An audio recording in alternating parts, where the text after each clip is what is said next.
We have to rise above all these circumstances of our transitory life and be strong in God, so that whatever we have to face, we are going to face it with faith.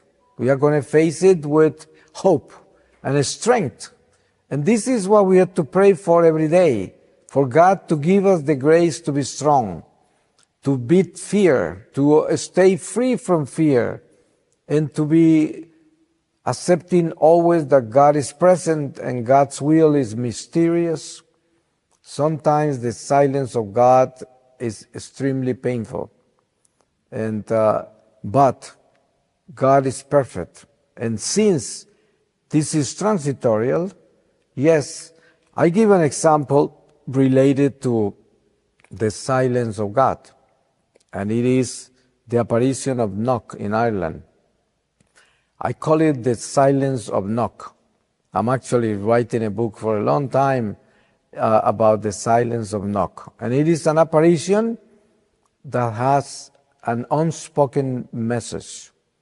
15 witnesses, starting with a child of 4 years old, and 74 was the oldest, I think. And there were 15 witnesses that saw the apparition, but no spoken message. But the silent message in the midst of a famine, they were going through a famine.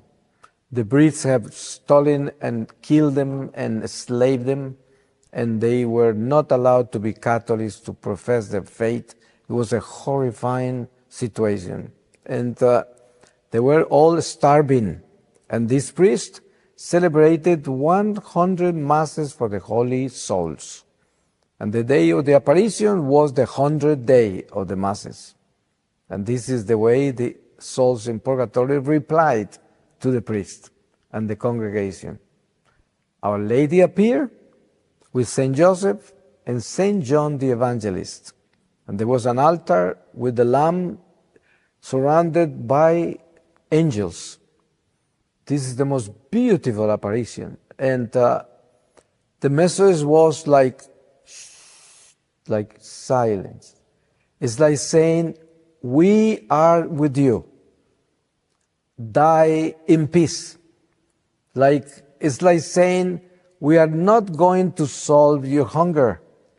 We didn't come to give you bread, but we came to tell you, you belong to us, and you have nothing to fear. Once this is over, we have the best place for you.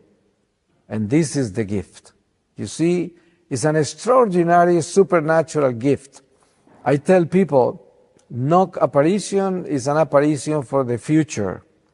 It's something God left us for what is coming. Because what is coming, the times that are coming, spiritually speaking, probably I'm not going to be around for that, and many of us here are not going to be here, but grandchildren and all these new generations are going to be here. And the world is going more and more into such a materialistic realm and so far from God that then the silent message of Knock is going to be perfectly understood, and is going to feed those times that are going to be so tough. You enter into this mystic, because you see, we are created for the times we live. No one is created outside the time. God does everything perfect.